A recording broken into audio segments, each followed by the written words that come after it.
एक अहम DNA research में अमेरिकी महाद्वीप में 16 से 19वीं शताब्दी के बीच अफ्रीका से गुलाम बनाकर लाए गए लाखों लोगों के बारे में बहुत कुछ नई जानकारी मिली है। इस अध्ययन में 50,000 से ज्यादा लोगों ने हिस्सा लिया था। इसके जरिए ये पता लगाने की कोशिश की गई है कि गुलामों के तौर पर खरीद फरोख्त होकर अमेरिकी देशों में आए इन अफ्रीकी लोगों का क्या मौजूदा वक्त की आबादी पर किसी तरह का जेनेटिक असर हुआ है। इस अध्ययन में रेप, दुर्व्यवहार, बीमारियों और नस्लीय भेदभाव के परिणाम भी सामने आते हैं। 1515 से लेकर 19वीं सदी के मध्य तक 1.25 करोड़ से ज्यादा अफ्रीकी लोगों की खरीद फरोख्त हुई थी। इस दौरान अमेरिकी देशों को जाते वक्त रास्ते में ही करीब 20 लाख पुरुष, महिलाओं और बच्चों की मौत हो गई। इस डीएनए स्टडी की अगुवाई कंज्यूमर जेनेटिक्स कंपनी 23andMe ने की थी।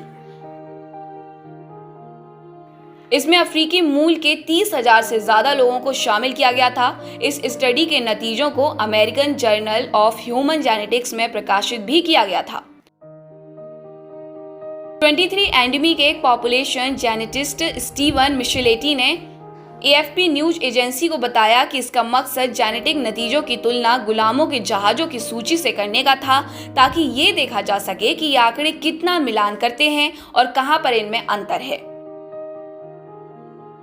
हालांकि इनकी ज्यादातर खोज अफ्रीका से कहां पर ले जाए गए और अमेरिकी देशों में किन जगहों पर इन्हें गुलाम बनाया गया, इसको लेकर ऐतिहासिक दस्तावेजों से तालमेल खाती है। लेकिन वे कहते हैं कुछ मामलों में हम देखते हैं इनमें भयंकर अंतर है। स्टडी में गुलामों के लाए जाने के अहम रास्ते की तर्ज पर पता चला कि अफ्रीकी मूल के ज्यादातर अमेरिकी लोगों की जड़ें आज के अंगोला और कॉन्गो में हैं। अमेरिका और लैटिन अमेरिका में नाइजीरियाई मूल के लोगों के ज्यादा प्रतिनिधित्व की बात इसमें चौंकाती है। इस इलाके में गुलाम बनाकर लाए गए लोगों की संख्या के साथ स्टडी के आंकड़ों की तुलना करने पर यह तथ्य सामने आया है। शोधार्थियों का कहना है कि इसे 1619 से 1807 के बीच अंतर औपनिवेशिक व्यापार के जरिए समझा जा सकता है। इसका मानना है कि गुलाम बनाए गए नाइजीरियाई मूल के लोगों को ब्रिटिश कैरेबियन से दूसरे इलाकों में ले जाया गया था, जिसकी वजह मोटे तौर पर गुलामों के कारोबार की अर्थव्यवस्था को बरकरार रखना था, क्योंकि ट्रांस अटलांटिक गुलामों के कारोबार पर तेजी से रोक लग रही थी। इसी तरह से शोधार्थी सेनेगल और गाम्बिया के कम प्रतिनिधित्व को देखकर हैरान हैं। ये उन शुरुआती इलाकों में थे जहां से गुलामों को दूसरे देशों को ले जाए जाने की शुरुआत हुई थी।